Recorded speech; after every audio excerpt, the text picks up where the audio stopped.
LSU reunites with an old friend in the Texas Bowl. It's Locked on LSU. Let's go.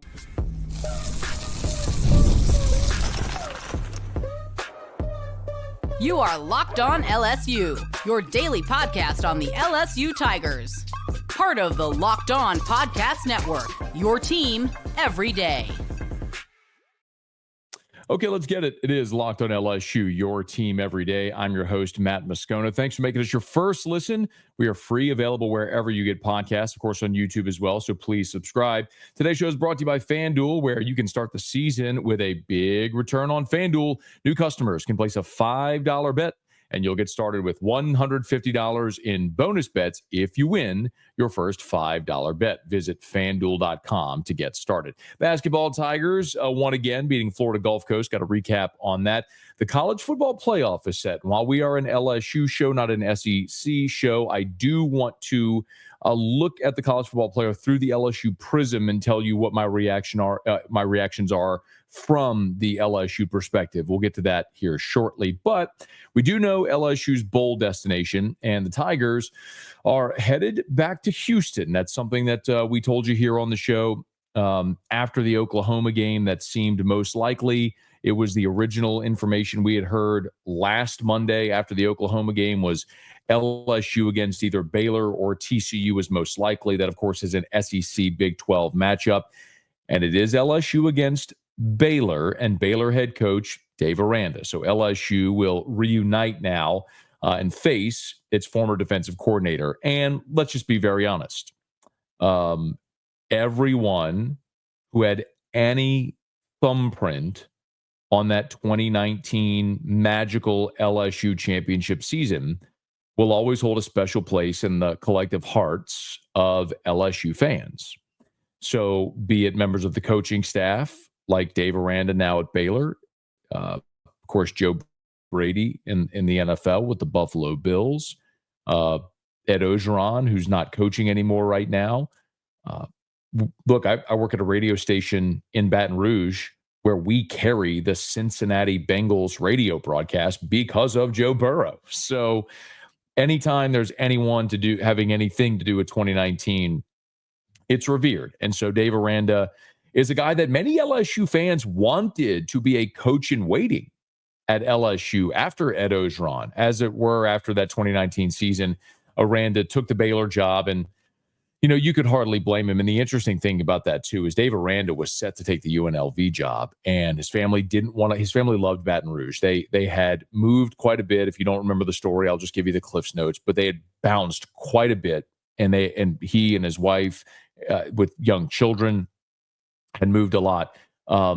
He was, just look at Dave Aranda's path starting at Texas Tech as a GA for 3 years. Then 2 years at Houston, 2 years at Cal Lutheran, 1 year at Delta State, 1 year at Southern Utah, 2 seasons at Hawaii, 4 seasons at Hawaii, then 1 season at Utah State, then 3 seasons at Wisconsin, and then to LSU. So it was a lot of moving for the Aranda family in that period, and they didn't want to leave. He was set to take the UNLV job, passed, and then Baylor came calling.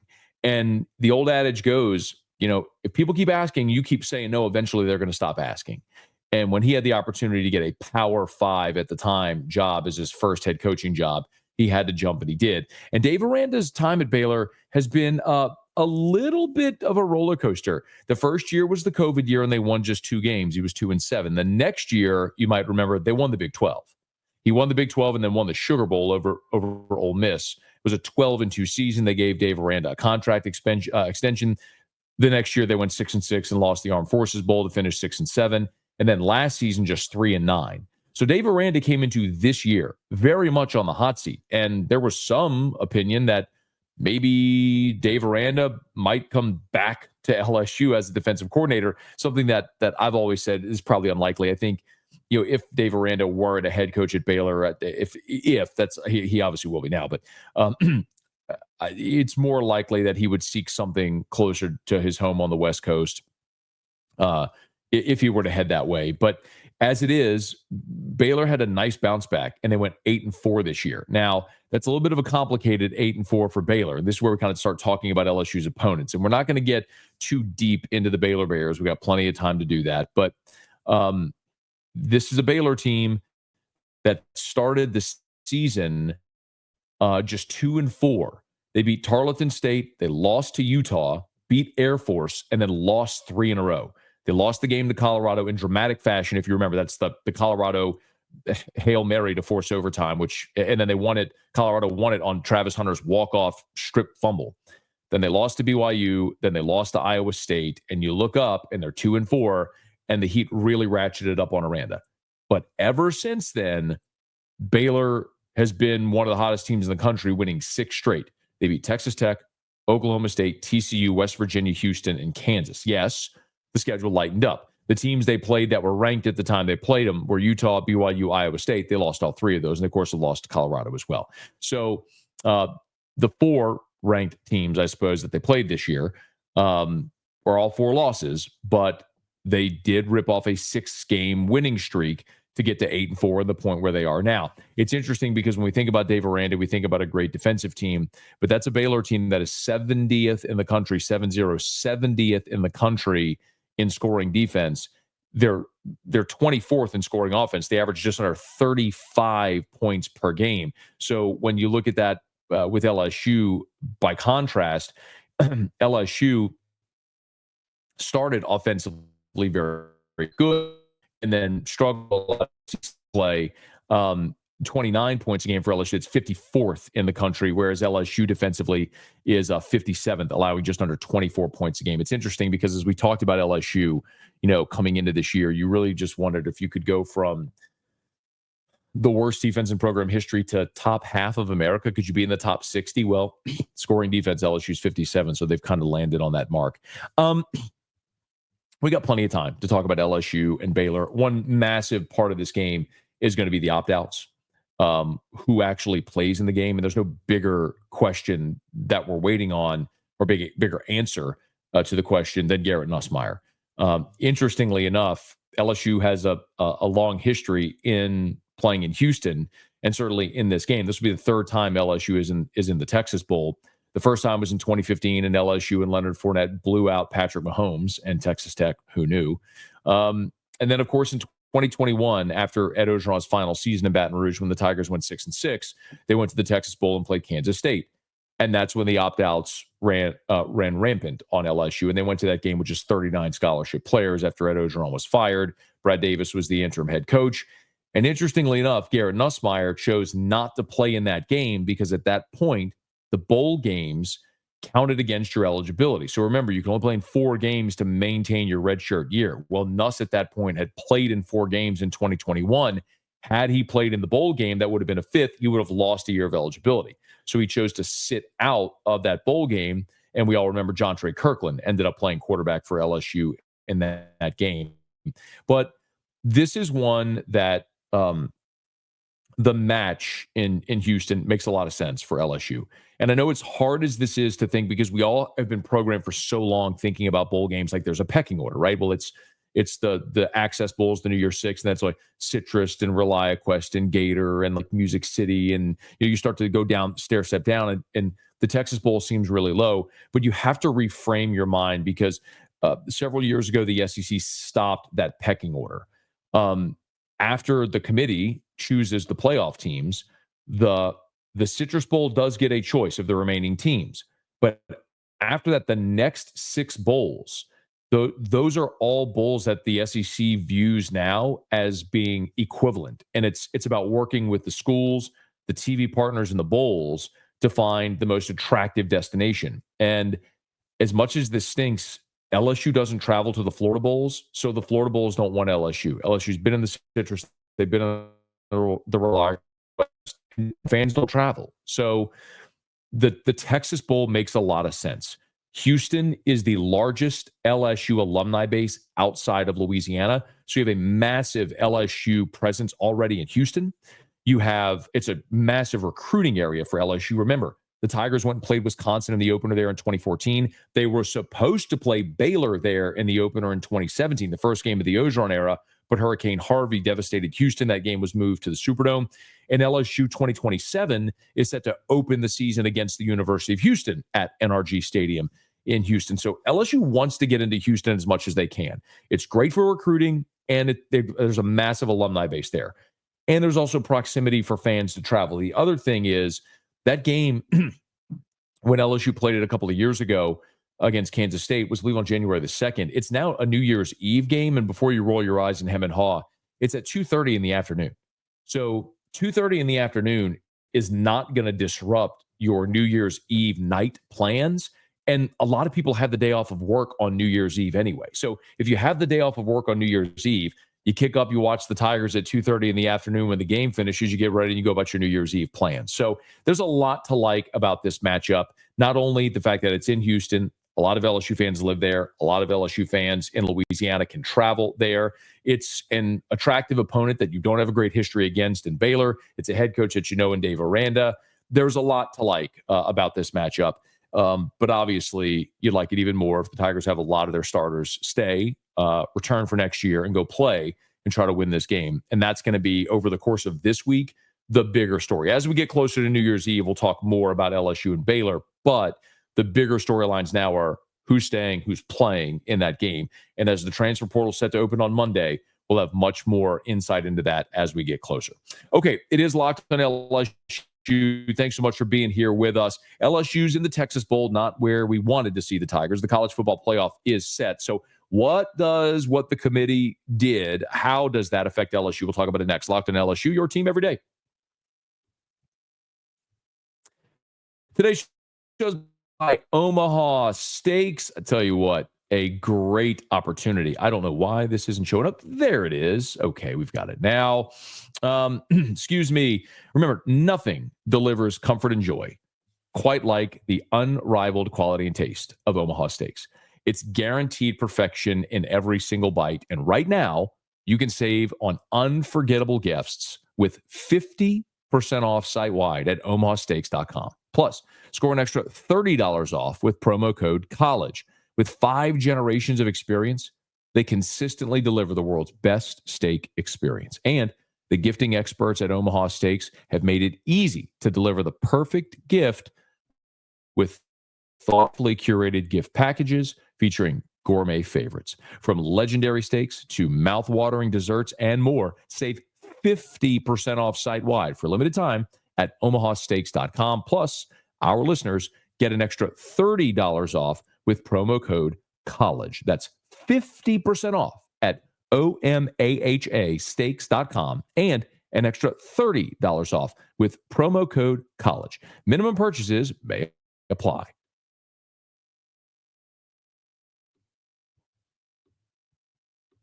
As we continue here, Locked on LSU, the College Football Playoff Committee has spoken, and the SEC got 3 teams in. Of course, Alabama, as you know now, was left out. Georgia, Texas, Tennessee will represent the LSU as 3 teams in the College Football Playoff.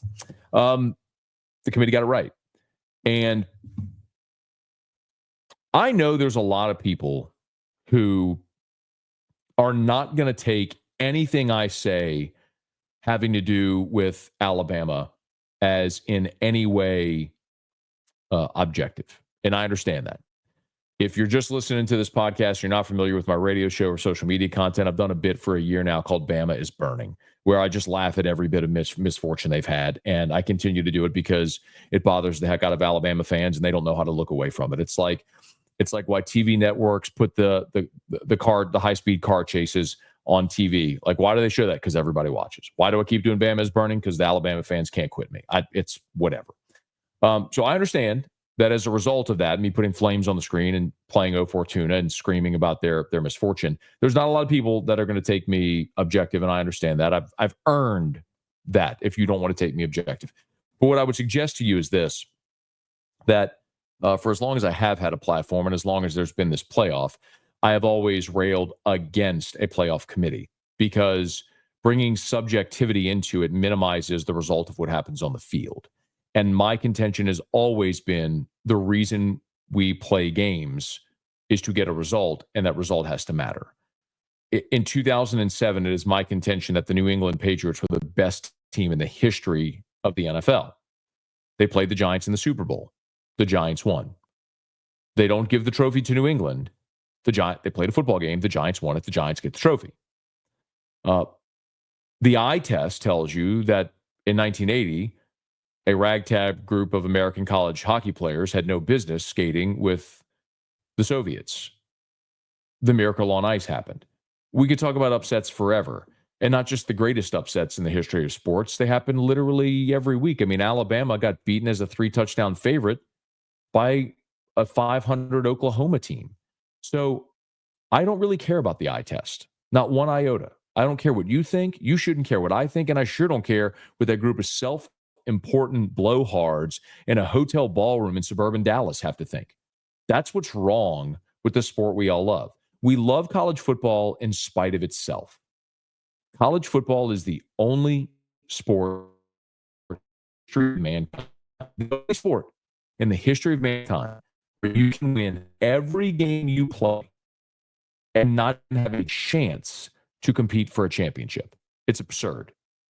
Sports is a true meritocracy. You play it out on the field or the court or the diamond or in the pool or wherever it may be. And you say, let's crown a winner. And that happens everywhere except in college football, where we say, okay, we've had games. Now let's see what a bunch of people in a hotel ballroom in Dallas think about what they saw. Not interested in that. What I'm interested in is the results on the field.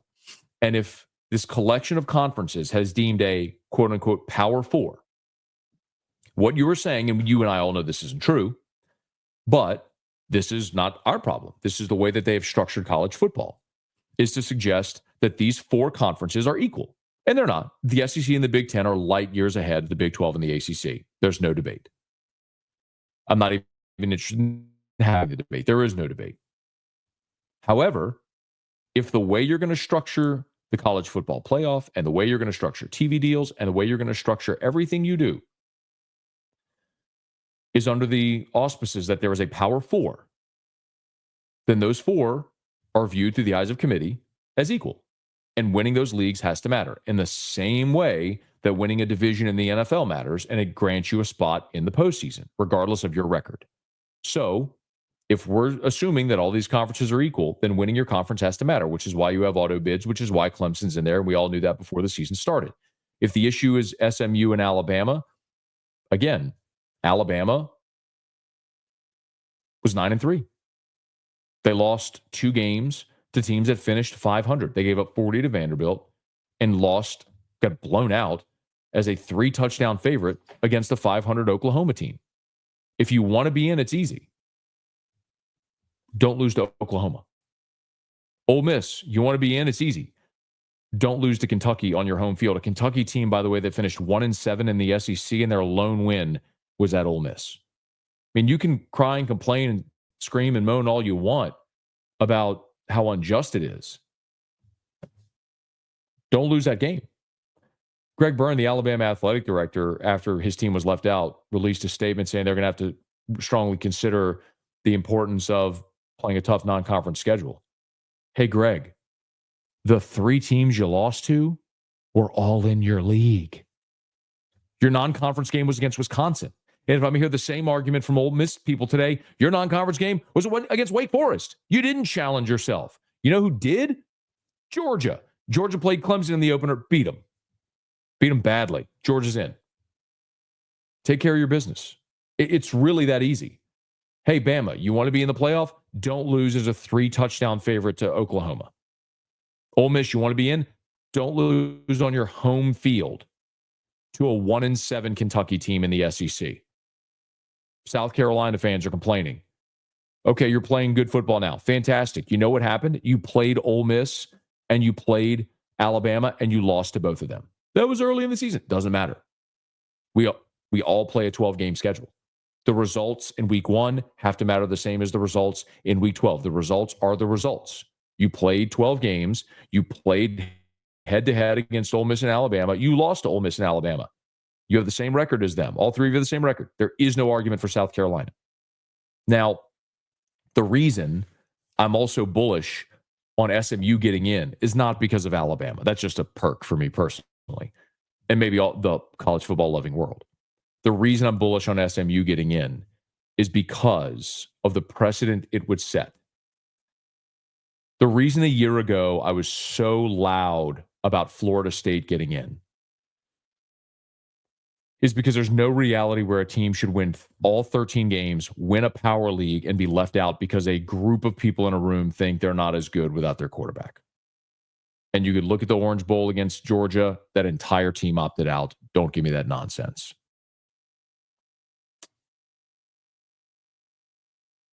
There's an old saying, but by the grace of God, there go I. It's applicable here. And what I mean is the reason why I was bullish about Florida State last year, the reason why last year I was bullish about Georgia being in when they got bounced, the reason why I'm bullish for SMU this year is because every single fan base should look at those schools and place yourself in their spot. Meaning, imagine if you're an LSU fan, by the nature of the fact you're listening or watching this, I'm assuming you are. Imagine LSU is undefeated in the 11th game. The quarterback gets hurt. You finish 12-0. You win the SEC championship with a backup to finish to go 13-0, and a committee says you can't get in. We don't like your backup. How do you think that would go over? Imagine you're 11-1. You go play the SEC championship game and you lose. And the committee uses that loss in what should be a reward, right? A reward. You get to go play in your conference championship game. You're 11-1. You get to go play in your conference championship game. That's a reward. You lose that game while other teams are idle. No threat of losing. And they kick you out. How would that go over? Happened to Georgia last year, by the way. Defeated, number one in the country, two-time defending national champ, got upset by Alabama, out of the playoff. How would that go over, LSU fans? You know the answer. So it's why we all collectively should be very okay with what the committee did. It's not good for the SEC, but I don't care. I don't cheer for the league. Cheer for the league guy is a moron. Alabama and Georgia and Texas and Tennessee and Ole Miss winning, that doesn't do nothing for LSU. All that does is give them more trophies in their case, more to sell to recruits, more interested donors and boosters who want to funnel more money in the program because of the success they're having. That don't do me no good at all. None. Zero. Not interested in it at all. What I am interested in is making sure that if that's my team one day playing in a meaningless conference championship game that's nothing but a TV show and a money grab, that losing that game isn't devastating to their opportunity to make the college football playoff and go win a national championship, which is everybody's goal. You should applaud the committee for putting SMU in because it's the right thing to do. If they were in before that conference championship game, they should be in no matter the result of that conference championship game. So,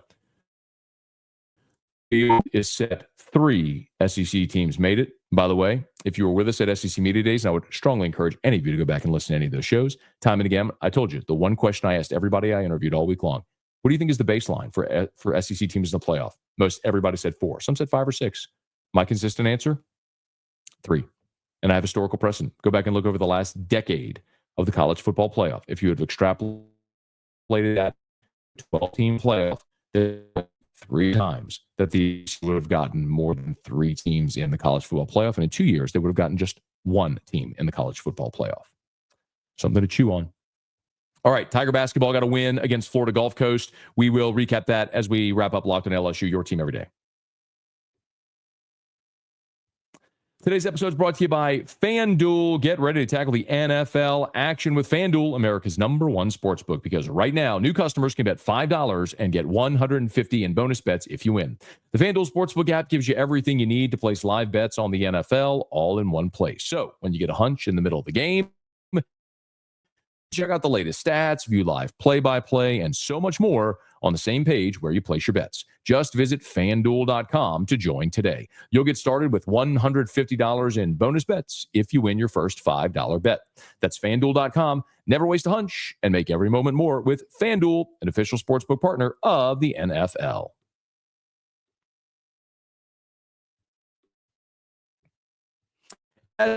here on today's episode of Locked On LSU. Basketball Tigers get a win. LSU beats Florida Gulf Coast 80-71 at the Maravich Center. And honestly, in the second half, Florida Gulf Coast only got it to single digits on the final bucket of the game. They hit a three-pointer with under 30 seconds to play. It was the final score of the game, which got them within single digits. But LSU cruised. And one of the things that we've really been waiting to see for this LSU team, which has plagued it throughout the season against not just the better opponents that it's played against, its inferior opponents. We saw it against Charleston. We saw it against Central. We saw it at Northwestern State. The slow starts have plagued this team. Well, not so much on Sunday in the Maravich Center. LSU just absolutely raced, and they did it from jump.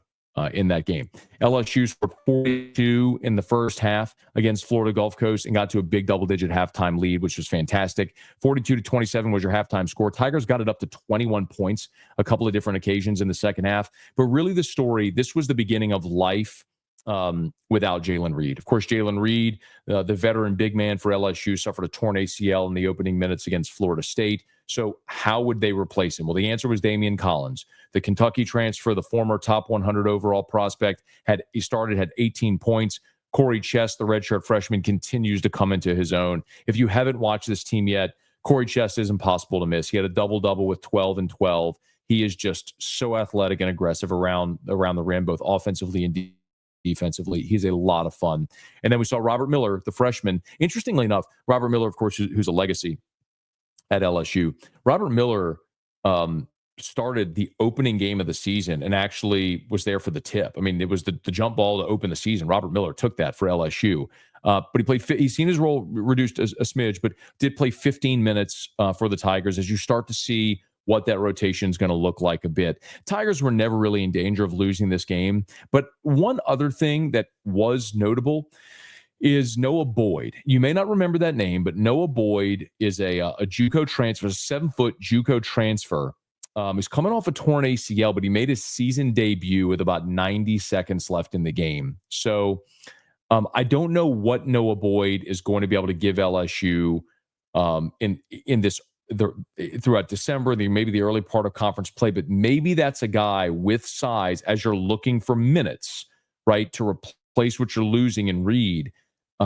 Maybe that's a guy who could start to give you more minutes, more length, certainly a rim protection on the defensive end as well. So just something worth filing away as we saw Boyd make his season debut. Cam Bailey, they were fantastic as they've continued to be. Tigers shot 50% from the floor. All the starters were in double figures. It was kind of the thing that you'd expect when you're playing an inferior opponent. And Florida Gulf Coast, like we told you if you were here for the preview, plays at one of the slowest paces in college basketball, and LSU wanted to run. LSU got 20 fast break points in the game. So LSU did what it wanted to do. Florida Gulf Coast wanted to slow the game down. LSU sped it up and ended up scoring 80. So the Tigers get a win over Florida Gulf Coast, 80-71. LSU is now 8-1 on the season. We'll see the updated rankings on Monday, so we'll continue to follow that. The next time the Tigers are out on the floor will be on December the 14th. They'll take on SMU. That'll be at a tournament over in Dallas. So that'll be Saturday. They'll go to SMU, and that'll be another good challenge. Remember, SMU is now in the ACC, so that's another Power 5 match. Looking at the early ESPN analytics on that, it's got SMU at 53 favorite to win the game. LSU at 47%. So we'll talk more about that game as we get closer to it. But for the most part, another opportunity for LSU to go out, as we've talked about, especially now without Jalen Reed, the opportunity to get some of those guys in the front court more minutes, to learn what your rotations are going to look like and how you're going to replace those minutes from Jalen Reed and the Tigers. Put up 80 and had altogether a pretty successful Sunday there at the Maravich Center, beating Florida Gulf Coast 80-71. Okay, that'll do it for us here on today's episode of Locked on LSU. Hey, now, thanks for making us your first listen. For your second listen, go check out my guy Chris Gordy for Locked on SEC. You can find it on YouTube or wherever you listen to podcasts. If you are listening on podcasts, thanks so much. Please subscribe on your favorite podcast app. Rate us, leave a review. If you're on YouTube, smash that like button, subscribe to the channel, hit the bell so you're notified whenever we post a new video, and let a friend know if they love the Tigers. We got you here every single day for Locked on LSU, your team every day.